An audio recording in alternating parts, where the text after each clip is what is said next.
I'm honestly surprised. I didn't think I would have had to worry about wheel spin in this car.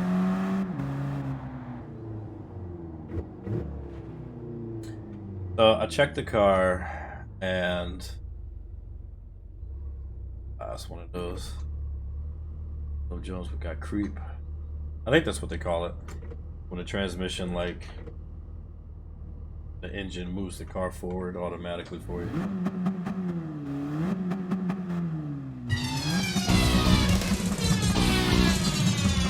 3, 2, 1, go!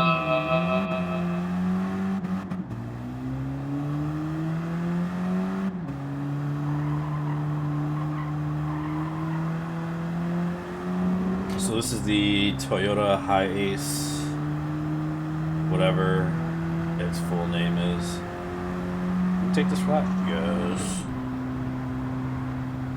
It's a long fifth.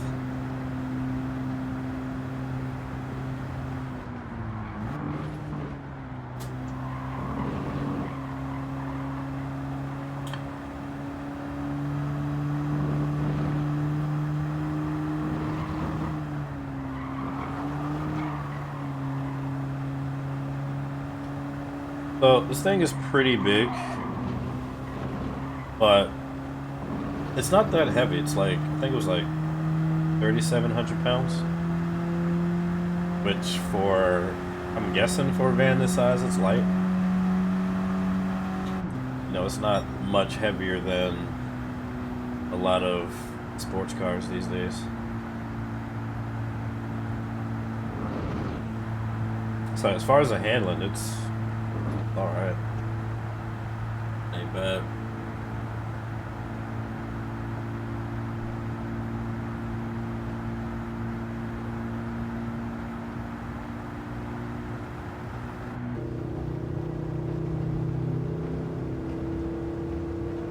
Did confirm that this car has 6 gears. I don't know if I did that before or after the recording started. Don't think we're gonna see a 6th gear in this car though. That 5th gear is pretty long.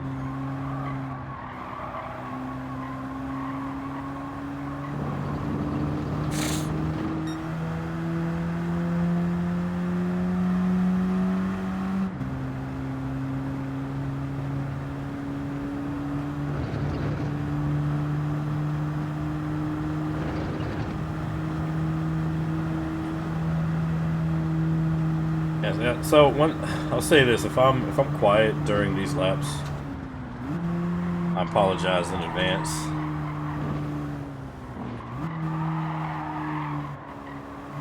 One of the original points of NNTT was to kind of review the cars as I drive them. So my pedals they need to be closer, really far away.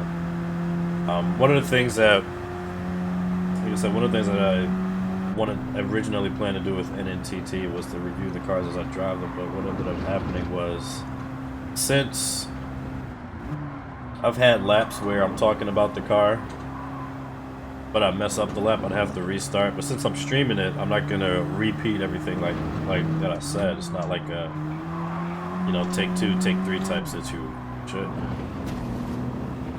Not like a take 2, take 3 type situation where I'm gonna keep repeating myself. Even when I record them like this, like just flat out do a record and not stream them.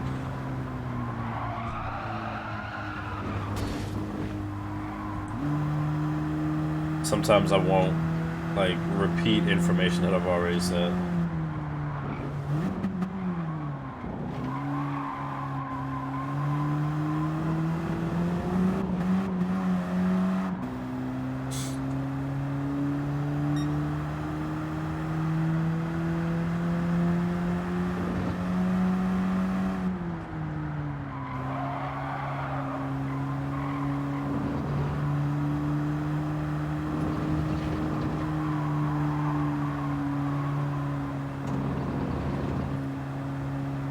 No, we need to do a van mini racing series.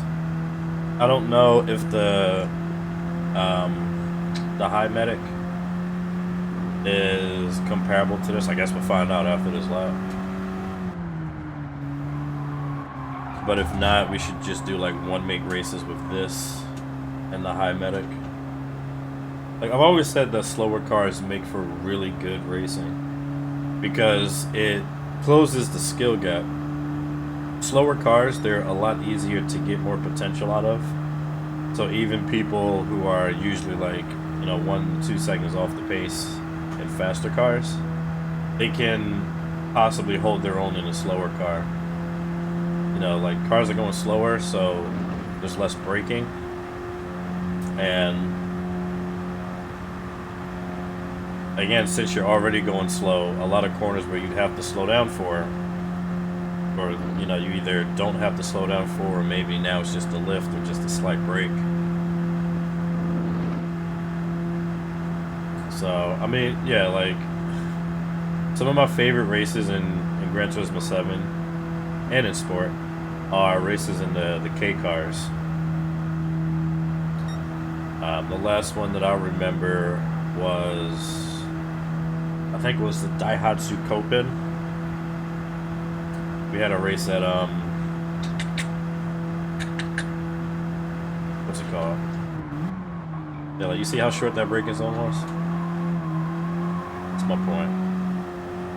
It was one of the Lago Maggiore circuits, one of the shorter ones. But yeah, races in slow cars, they're always so much fun for me.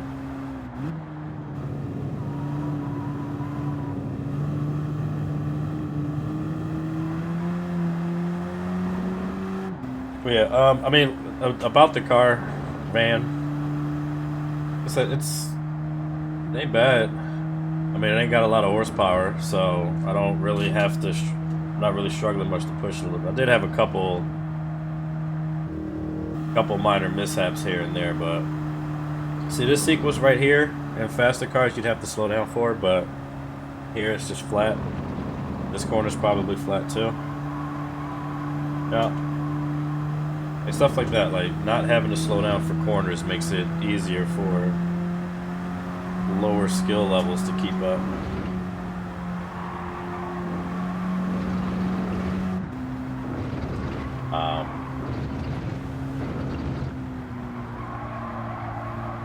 But I mean, yeah, I mean the car is not giving me much drama. I don't really feel like a significant weight.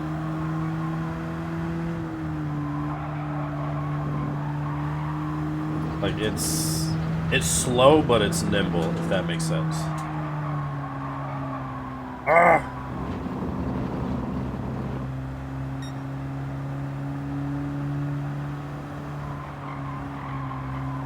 That's one thing I'll say about these slower cars is like cars like this are like momentum based, where they don't have a lot of power, so you gotta do your absolute damnedest to keep your minimum speed up. There's like one bad exit from a corner, which to be fair goes for all cars, but like cars like this, it hurts you so much more. Like you lose like a couple mile-an-hours on the straight, it's over.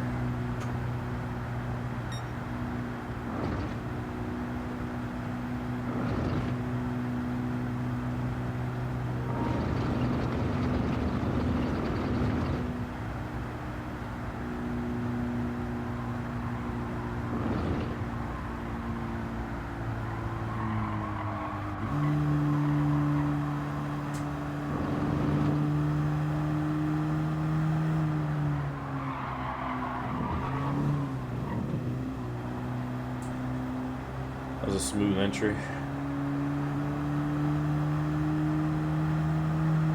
Is this flat? Oh yeah, that's an easy flat. Easy peasy.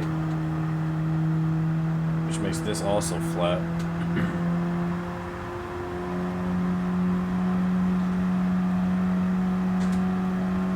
So one thing about this car is that it can take the LS7 Corvette engine, the one that's in the BRZ drift car, and apparently once you soup it up, it is kind of a broken 600 pp car, which works good for the Tokyo 600 PP race, aka one of the big four money grinds.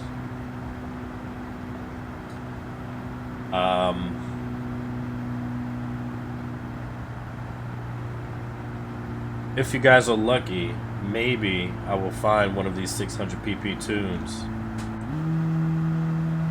and maybe we'll run a lap around here in the swapped Hiace. If you're lucky. Y'all probably won't be lucky.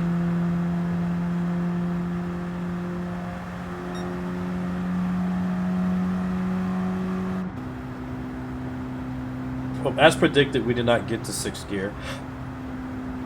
I mean, which is fine. I was just making an observation, not talking shit on the car or nothing like that.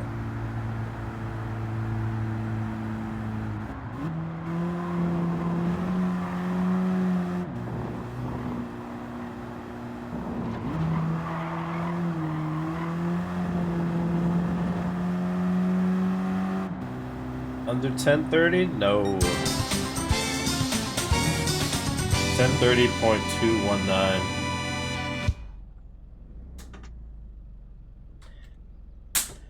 I mean, it ain't bad. I didn't even got my sheet up. Let me see. Short A to Z. 1030.219. So that is slower than the Daihatsu Copen. That did a 1028. The previous physics engine. Fiat 500 did a 1035. That's the car beneath it. Daihatsu got 286 pp. Fiat has 287 pp. I didn't check to see how many pp's this car has. I don't know if I'm keeping all this at the end of the video. I might.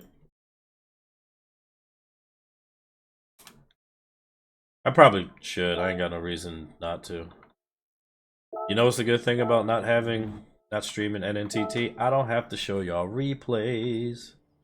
288.50 pp. So it's kind of where it should be. So yeah. Y'all can go now.